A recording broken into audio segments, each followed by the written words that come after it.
Your examiner records show road test results entered for applicants who were never physically present at this location. This operation had been in the works for over a year.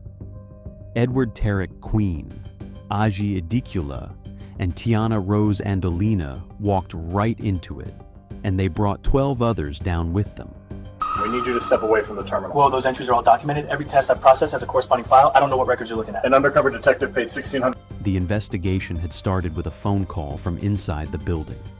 A New York State DMV employee had been watching the testing schedule for months, watching the volume of road tests assigned to 3 specific examiners across 3 Staten Island offices, watching the pass rates, watching the patterns that did not match the legitimate testing capacity of any of those locations.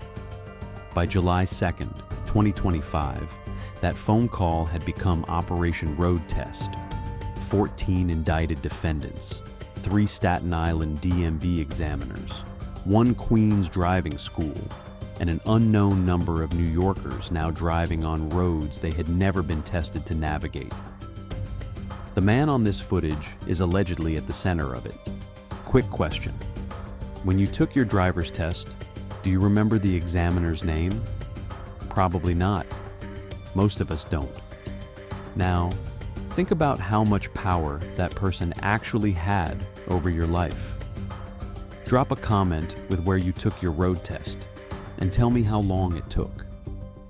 Subscribe if you're new here. We cover government corruption cases every single week, and this one might be the most consequential DMV case in New York in over a decade. Edward Tarek Queen was born in 1985 in the Elm Park section of Staten Island, New York. Elm Park sits on the island's north shore, wedged between Mariners Harbor and Port Richmond, a stretch of neighborhoods built for the dock workers and shipyard families that had filled them since the early 20th century. The Queens, no relation to the borough, were one of those families. His father worked maintenance at the city's Department of Sanitation garage on Jersey Street. His mother worked the front desk at a pediatric clinic on Forest Avenue. Edward was the middle of 3 children. 2 sisters bracketed him on either side. Edward attended Port Richmond High School from 1999 through 2003. He was not an academic standout. He played defensive back on the football team for 2 seasons. He worked weekends at a corner store on Castleton Avenue and, by his junior year, had moved on to a Saturday job at an independent auto shop on Forest Avenue called Mike's Auto Repair. The owner, Michael Pedone, would later describe him in a routine reference letter as punctual, mechanically curious, and respectful to customers. Edward graduated high school in 2003 with a Regents diploma and a vague plan to study automotive technology at the College of Staten Island. The plan did not last. By the fall of 2004, Edward had dropped out of the community college program and was working full-time at a different shop, Atlantic Auto Body on Richmond Terrace, earning $11 an hour repairing collision damage. He stayed at Atlantic for almost 3 years. He moved from collision work into general repair, picked up an ASE certification in brake systems, and watched the older mechanics around him talk about retirement plans they did not have and pensions that no longer existed in the trade.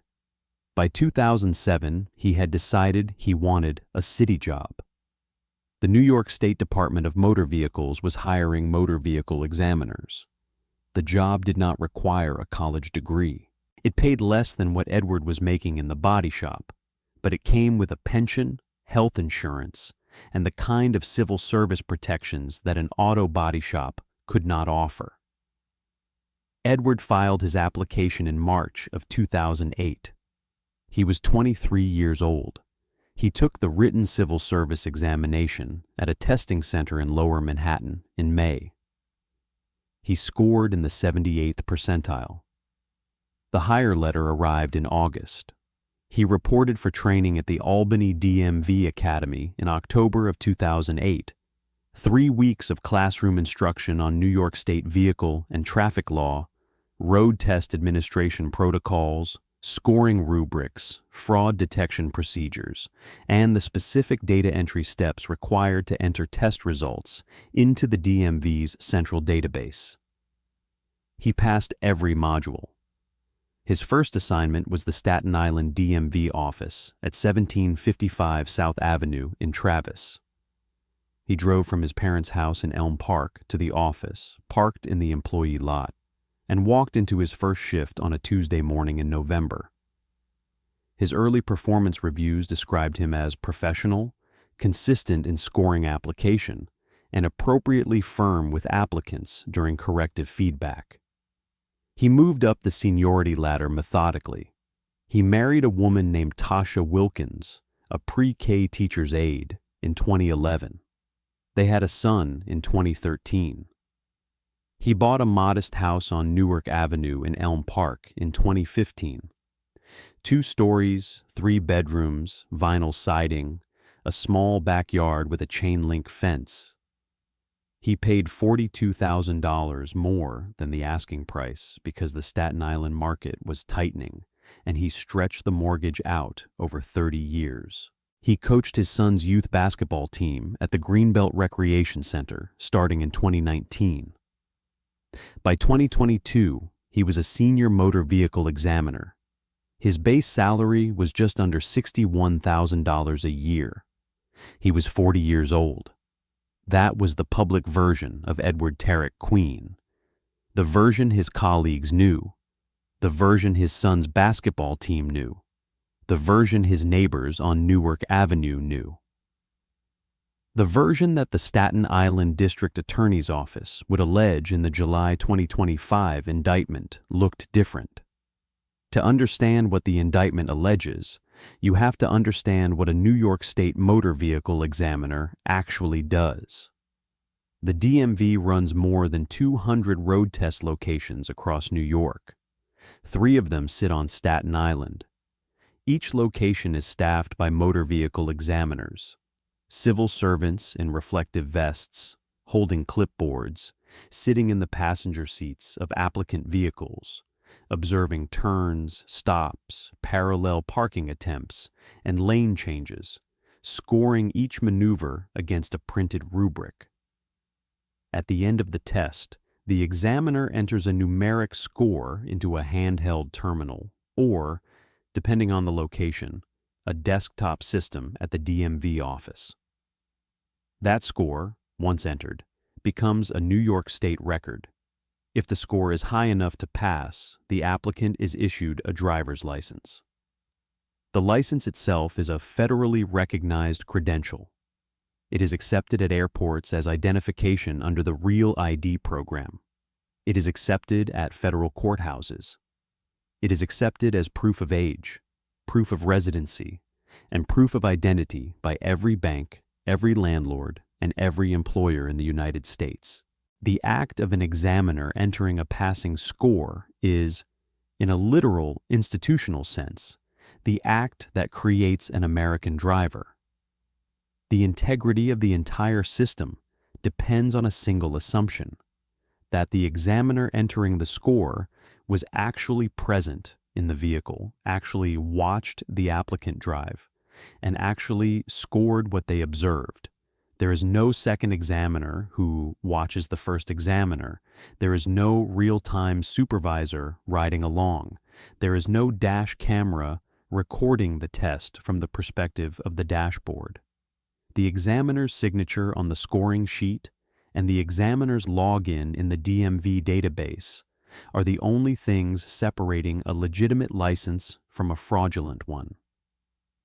The Staten Island DMV system has 3 locations: the South Avenue office in Travis, the Veterans Road West Express office in Charleston, and the Highland Boulevard satellite office in New Dorp.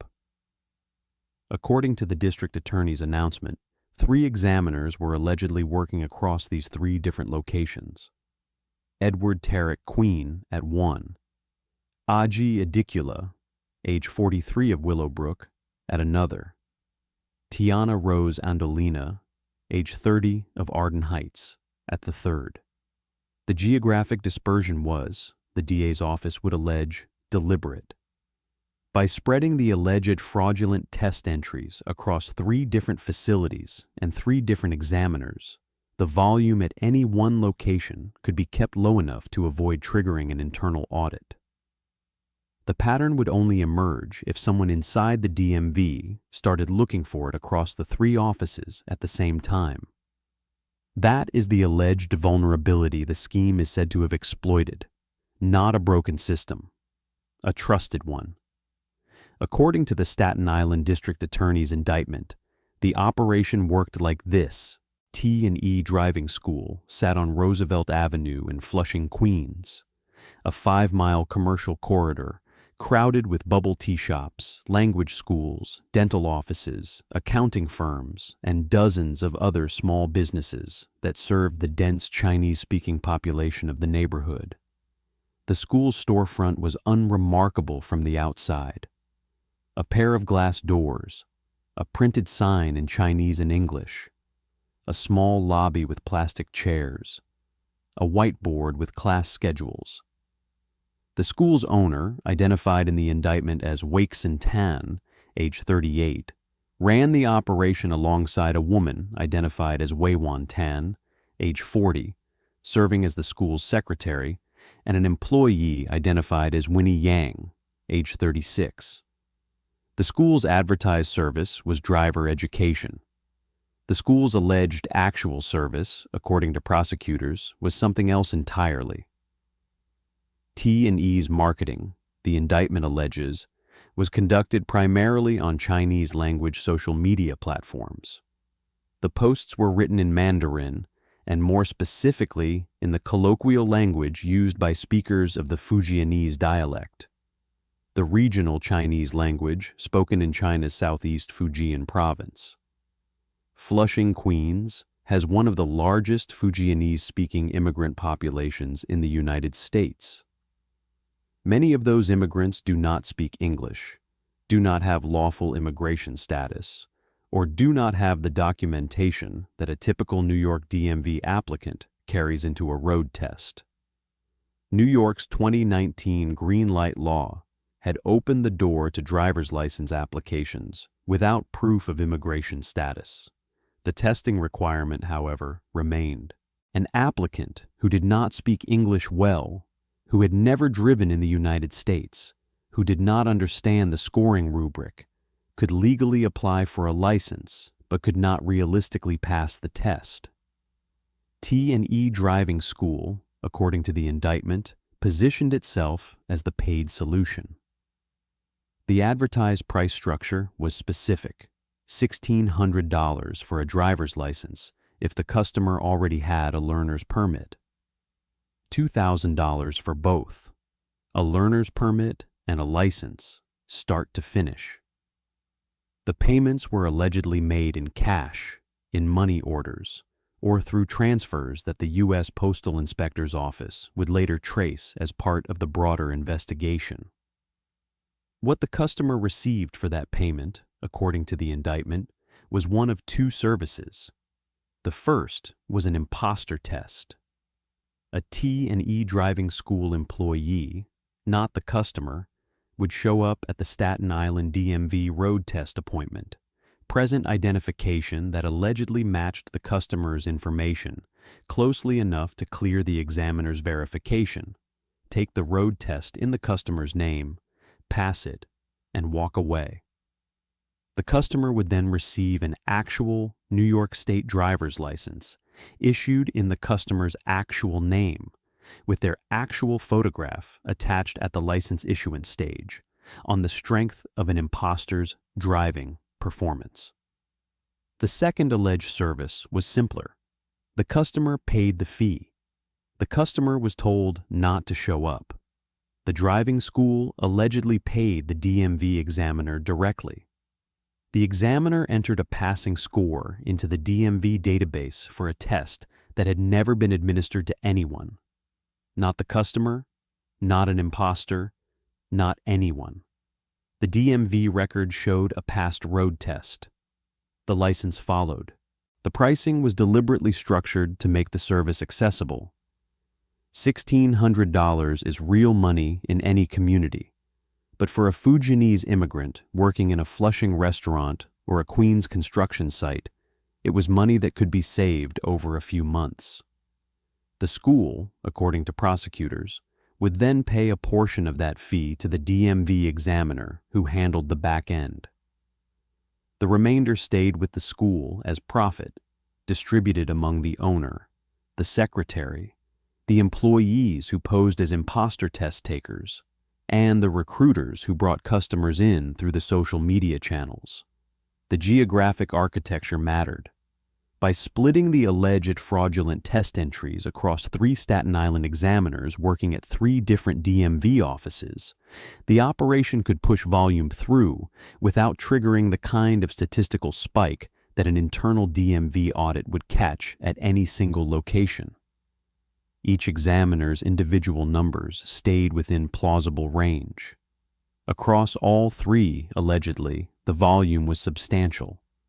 The indictment does not allege that the operation was sophisticated. It alleges that the operation was patient. Months of small-volume fraudulent entries, 3 different DMV offices, a driving school in another borough that handled the customer-facing work, a targeted immigrant community that allegedly trusted the school more than it trusted the bureaucracy. The operation, prosecutors say, ran for years before anyone inside the DMV started looking at the testing schedule with the kind of attention that would catch it. We're about to get into how investigators actually cracked this case open. Before we do, if you've made it this far, you already know this channel covers stories that get buried under bigger news cycles. Subscribe so you don't miss the next one. We do this every week, and the next case I'm dropping is even harder to watch than this one. The case did not begin with a crash. It did not begin with a complaint from a passenger who had ridden with a licensed driver who could not actually drive. It did not begin with a journalist's investigation, or a federal agent's tip, or a customer who had paid the $1,600 and turned around to cooperate with authorities. It began with a phone call from inside the building. A New York State DMV employee, whose identity has not been publicly disclosed in the available reporting, had been watching the testing schedule. According to officials, the irregularities the employee noticed had to do with scheduling. Specific examiners were processing volumes of test results that did not match the legitimate testing capacity of their locations, or scheduling appointments at times that did not match normal protocols, or entering results in patterns that, when laid out across days and weeks, did not look like the normal rhythm of road testing at a Staten Island DMV office. The employee made the report internally. The internal report moved up through the DMV's administrative chain, and, according to the announcement, eventually reached the office of New York State Inspector General Lucy Lang. The Inspector General's office handles allegations of waste, fraud, and abuse inside state government. Allegations against 3 DMV examiners, operating across 3 different offices in the same borough, fit exactly the kind of multi-employee, single-borough fraud pattern that the IG's office is built to investigate. The Inspector General's office did not move alone. The investigation that followed pulled together a multi-agency coalition unusual for a DMV case. The Staten Island District Attorney's Office took the lead on the state-level prosecution. The New York State Inspector General provided the internal DMV records access. The U.S. Postal Inspector's Office handled the financial tracing, money orders, mailed payments, mailed credentials, the documents that travel through the U.S. mail system and fall under federal postal jurisdiction. Homeland Security Investigations, through its El Dorado Task Force, joined the coalition because of the immigration status dimensions of the customer base. The NYPD provided the operational manpower. including the single most important investigative resource the case required. The investigators needed someone who could pose as a T&E driving school customer. That meant someone who spoke Fujianese, not Mandarin, not Cantonese.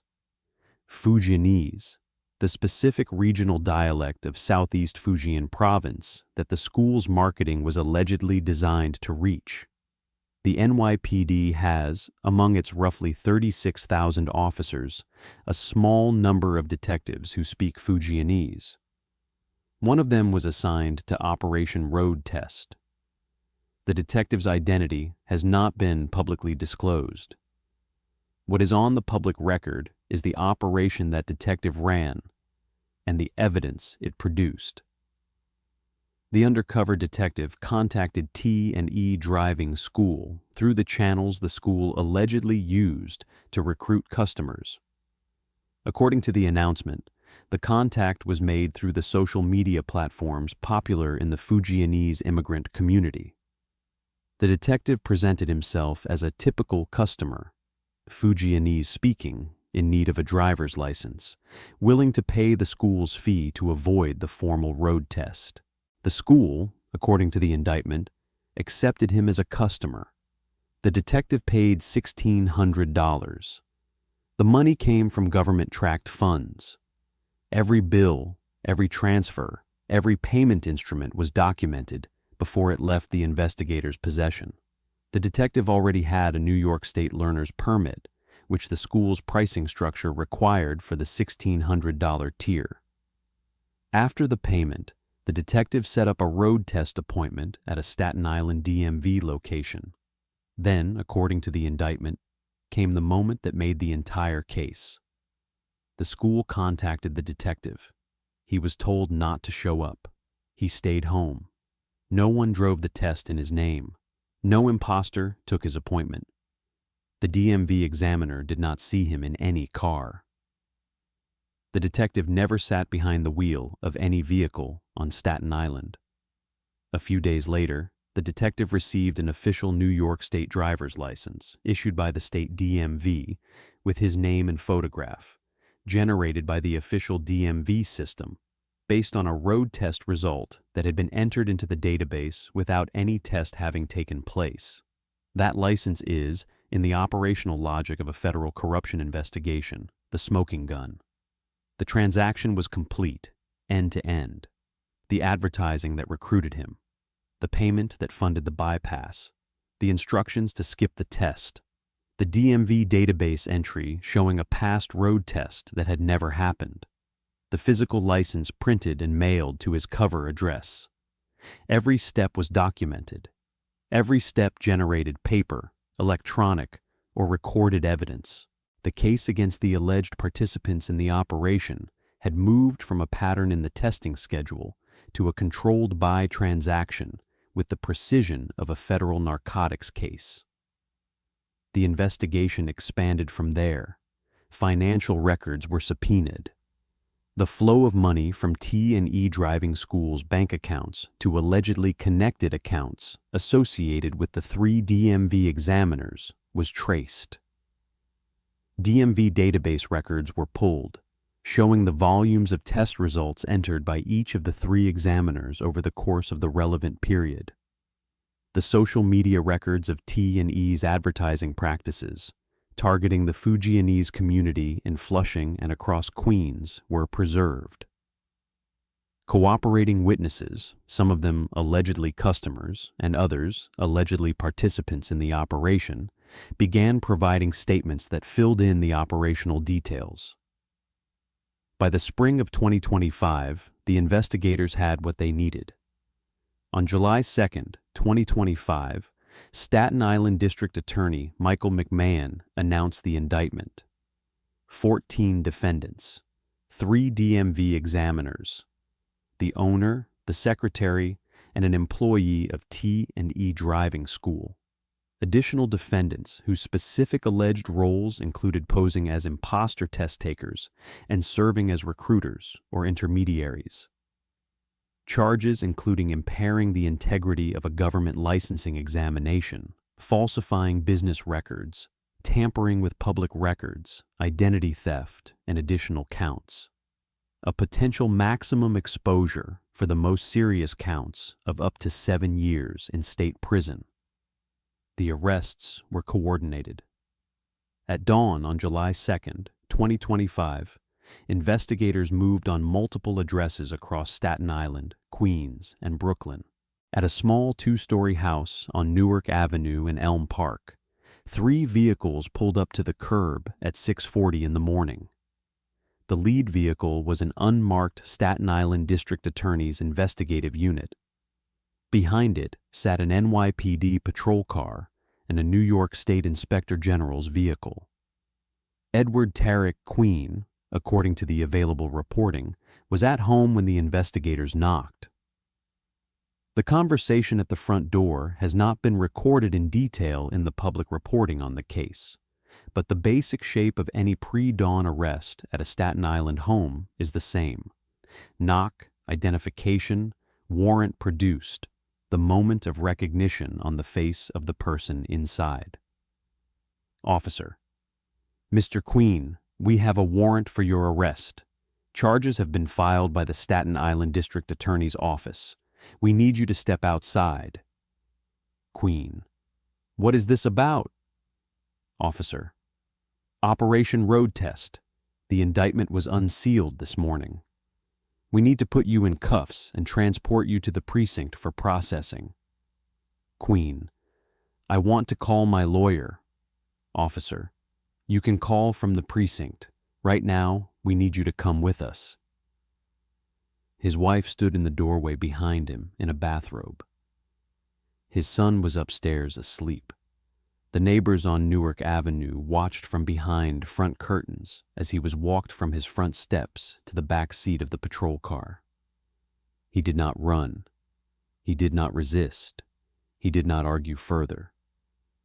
He went into the back of the vehicle in handcuffs and was driven to the 120th precinct on Richmond Terrace for processing alongside the other Staten Island defendants from the indictment.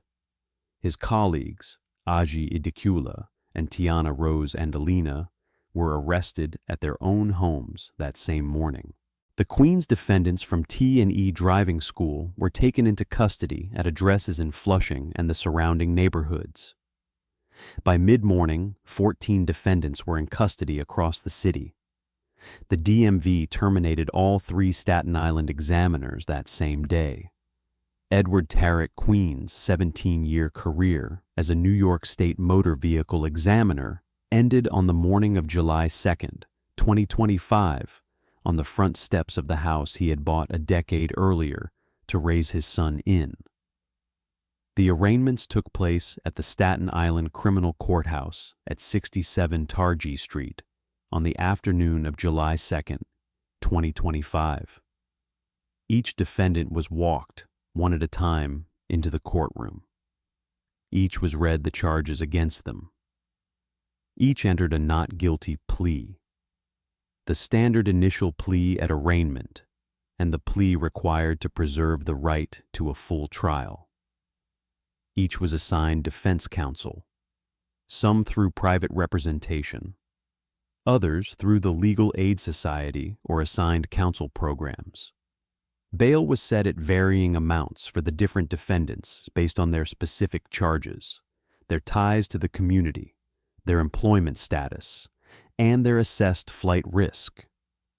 Because the case is, as of this reporting, pre-trial, with no convictions, no plea agreements, and no sentencing on the public record, the question of what happens next belongs entirely to the New York State court system. The indictment alleges the defendants are presumed innocent. The grand jury found probable cause to issue the indictment. The district attorney's office will, in the months and years ahead, prove the charges in court or fail to do so. The defense will respond. The judges will rule on motions, on evidence, on plea offers, on trial dates. What is already on the record, though, is the institutional damage. District Attorney Michael McMahon, at the press conference announcing the indictment, used a single word repeatedly: countless. He said it about the number of fraudulent licenses allegedly issued. He said it about the number of unqualified drivers now operating vehicles on New York roads as a result. The word was not a rhetorical flourish. It was a precise acknowledgement that the investigators do not know, and may never know, exactly how many people received licenses through the alleged scheme. Each license must be identified individually. Each license holder must be contacted. Each license must be reviewed. And each driver, presumably, must be retested under legitimate conditions if they wish to legally drive in New York again. The Department of Motor Vehicles has announced reforms, enhanced monitoring of test administration patterns across DMV locations, stricter background checks for examiner positions, new protocols for cross-referencing examiner workloads against scheduling capacity. The reforms address the operational vulnerability prospectively. They do not retrieve the licenses that have already been issued, nor identify the drivers who are now, on any given day, navigating the Verrazzano Bridge or the Staten Island Expressway or the Belt Parkway with credentials they did not legitimately earn. The broader structural lesson about state credentialing systems, about regional immigrant communities targeted by predatory schemes, about the gap between a green light law that provides access and the testing infrastructure that the law preserves, will be debated in policy forums for years. The defendants in Operation Road Test will face their accountability in courtrooms. The unknown number of New Yorkers driving on licenses obtained through the alleged scheme will continue to drive until the DMV identifies them, license by license. Edward Tarek Queen sat in the back of the patrol car at 6:40 in the morning on the 2nd of July, 2025. The house he had bought to raise his son in was behind him. The 17-year career he had built as a state employee was behind him. The road in front of him led to the precinct, the courthouse, the indictment, and a trial that has not yet happened. This case was institutional, but this next case on the right-hand side is even more outrageous. Click it now.